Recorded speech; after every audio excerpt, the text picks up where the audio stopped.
ప్రముఖ నిర్మాత దిల్ రాజు ఇంట్లో ఐటీ సోదాలు టీఎఫ్డీసీ చైర్మన్ అయిన తర్వాత ఈ ఐటీ సోదాలు జరగడం అందరినీ ఆశ్చర్యపరుస్తుంది.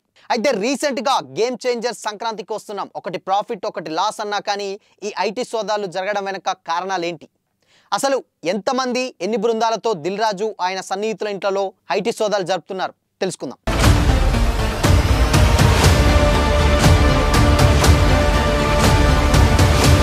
నమస్తే, వెల్కమ్ టు దిశా టీవీ. మనందరికీ తెలుసు ప్రముఖ టాలీవుడ్ ప్రొడ్యూసర్ దిల్ రాజు గారి గురించి అందరికీ తెలుసు. ఆయన one of the top producer. అయితే ఆయన ఇంట్లో ఈరోజు మార్నింగ్ అంటే 21వ తారీఖున ఉదయం 4 గంటల నుంచెల్లే ఐటీ సోదాలు అయితే జరగడం అయితే జరుగుతుంది. అయితే ఈ ఐటీ సోదాలు దిల్ రాజు గారి ఇంట్లో, ఆయన తమ్ముడు శిరీష్ గారింట్లో, అదేవిధంగా శ్రీ వెంకటేశ్వర క్రియేషన్స్ బ్యానర్ ఆఫీసులలో, అదేవిధంగా దిల్ రాజు గారి అమ్మాయి అయినటువంటి హన్షితారెడ్డి గారింట్లో, ప్రతి ఒక్కరు అందరింట్లో ఎట్ ఏ టైం దాదాపు ఒక 55 బృందాలతో అయితే ఈ ఐటీ సోదాలు అయితే జరగడం అయితే జరిగింది. మొత్తంగా ఎందుకు ఈ ఐటీ సోదాలు జరిగినాయి అన్న చర్చ కూడా ఇప్పుడు సోషల్ మీడియాలో అటు మీడియాలో కూడా వైరల్ అవుతున్నాయి. అయితే రీసెంట్గా మనందరికీ తెలుసు జనవరి 10న గేమ్ చేంజర్ సినిమా రిలీజ్ అయింది. అయితే గేమ్ చేంజర్ సినిమా దాదాపు ఒక 300 కోట్ల ప్లస్ తోటి బడ్జెట్ తోటి రూపొందించినటువంటి cinema game changer. Cinema release అయిన తర్వాత చాలా వరకు మిక్స్డ్ టాక్ వచ్చింది. అయితే ఆ మిక్స్డ్ టాక్ వచ్చిన తర్వాత దాని తర్వాత ఏంటంటే దిల్ రాజు గారి పని అయిపోయింది అని కూడా కొంతమంది మమ్మల్ని చూసి కూడా సంబరపడుతున్నారని కూడా స్టేజ్ మీద శిరీష్ గారు, ఆయన తమ్ముడైనటువంటి శిరీష్ గారు కూడా కొన్ని విషయాలు అయితే చెప్పడం జరిగింది.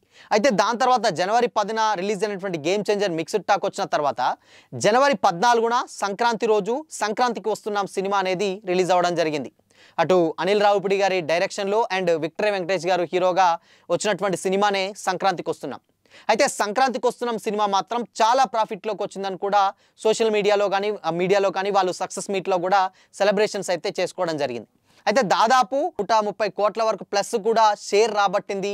దాదాపు 115 కోట్లు కూడా ఉన్నాయని కొన్ని సోషల్ మీడియాలో అయితే వైరల్ అయితే అవ్వడం జరిగింది.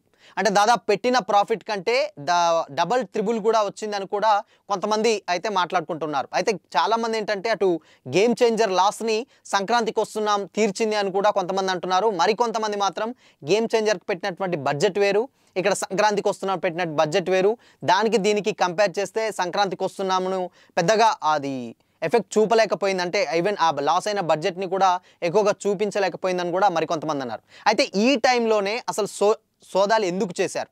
అయితే రీసెంట్గా మనందరికీ తెలుసు ఆయన టీఎఫ్డీసీ చైర్మన్గా కూడా ఎన్నికయ్యారు.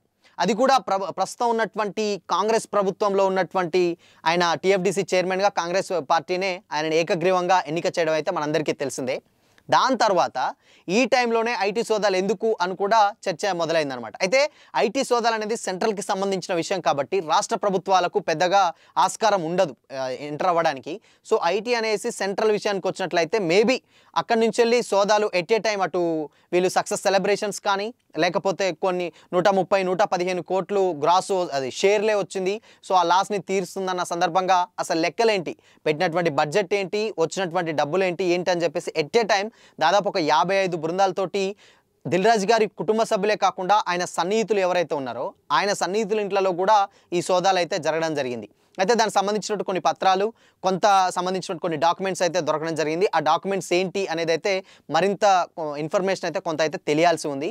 మొత్తంగా ఏంటంటే ఇక్కడ సోదాలు ఆయన టీఎఫ్డీసీ చైర్మన్ అయిన తర్వాత కూడా ఇలాంటి సోదాలు జరగడం నిజంగా ఆశ్చర్యకరమని చెప్పాలి. కొంతమంది ప్రభుత్వంలో ఉన్నా కానీ ప్రభుత్వంలో ఉన్న వాళ్ళకి ఇలాంటి దాడులు జరగవంటారు. బట్ ఆయన ఒక బాధ్యత గల పదవిలో ఉన్నా కానీ సేమ్ టైం అక్కడ ఒక నిర్మాతగా ఉన్నా కానీ ఐటీ సోదాలు మాత్రం తప్పకుండా వచ్చారు. మేబీ ఇది ఎవరన్నా ఇన్ఫార్మ్ చేసుంటారు అన్న చర్చ కూడా జరుగుతుంది. అండ్ ఇంకోటి ఏంటంటే రాజకీయ ఒత్తిళ్ళు ఏమన్నా ఉన్నాయా, లేకపోతే దీనికి రాజకీయ ఒత్తిళ్ళు ఏమన్నా సంబంధం ఉందా అని కూడా కొంతమంది అయితే కామెంట్ చేస్తున్నారు సోషల్ మీడియాలో. ఎందుకు అనంటే ఆయన కాంగ్రెస్ నుంచి వెళ్ళి పెట్టడం ఎన్నికవడం జరగకుండా బీజేపీ దీని వెనక ఏమన్నా కొంచెం బీజేపీ ప్రెజర్ ఏమన్నా ఉంటుందా అని కూడా కొంతమంది అయితే కామెంట్స్ అయితే చేస్తున్నారు. మొత్తంగా ఇప్పటివరకు అయితే ఎలాంటి రైడ్స్ జరిగినా కానీ మొత్తంగా అంటే ఉన్నటువంటి డబ్బులు కానీ లేకపోతే పత్రాలు కానీ ఏది కూడా బయటికి అయితే రాలేదు. ప్రాపర్ ఇన్ఫర్మేషన్ అయితే తెలీదు. బట్ ఎట్ ఏ టైం ఇక్కడ నిర్మాత దిల్ రాజు గారి ఇంట్లో అయితే సోదాలు వరకు అయితే జరిగినాయి.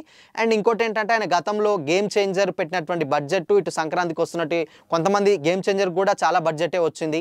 అంటే పెట్టిన డబ్బులు డిస్ట్రిబ్యూటర్ క్లాస్ అయింది కానీ ప్రొడ్యూసర్స్కి ఎటువంటి లాస్ అయితే జరగలేదు. సో వాళ్ళ లాభాలలో ఉన్నారు. ఇటు సంక్రాంతికి వస్తున్నాం కూడా లాభాలలో ఉన్నారు కాబట్టే దీనికి సంబంధించిన లెక్కలు ఏంటి అని కూడా ఎవరైనా కంప్లైంట్ చేస్తే ఆ ఐటీ సోదాలకు చేసినట్లయితే మొత్తంగా తెలుస్తుంది. సో మరికొద్దిసేపట్లో అయితే దీనికి సంబంధించిన పూర్తి సమాచారం మాత్రం మరికొద్దిసేపట్లో జరిగింది. మొత్తంగా అటు ప్రభుత్వంలో ఉన్న పెద్దలైనా అటు పదవిలో ఉన్న ఎవరైనా కానీ ఐటీ సోదాలు ప్రతి ఒక్కరి ఇంట్లో రీసెంట్గా మనం చూసాం. అంటే ప్రొడ్యూసర్స్ ఇంట్లలో సినిమాకు రిలీజ్ ముందు ఉన్నటువంటి సోదాలు జరగడం చాలా సర్వసాధారణమైన విషయం. ఎందుకంటే నిర్మాతలు ఇంట్లలో ప్రొడ్యూసర్స్ ఇంట్లలో సినిమా రిలీజ్ అయిన 1-2 డేస్కే అలాంటి ఐటీ సోదాలు జరుగుతాయి. బట్ సినిమాలు రిలీజ్ అయిన ఆల్మోస్ట్ ఒక 10 డేస్ తర్వాత ఈ ఐటీ సోదాలు జరగడం మాత్రం నిజంగా చర్చనీయాంశమైన విషయం అని చెప్పేసి కొంతమంది అయితే సోషల్ మీడియా అయితే కామెంట్ చేస్తున్నారు. అయితే దీనికి సంబంధించినటువంటి పూర్తి ఇన్ఫర్మేషన్ మరికొద్దిసేపట్లో తెలియాల్సి ఉంది.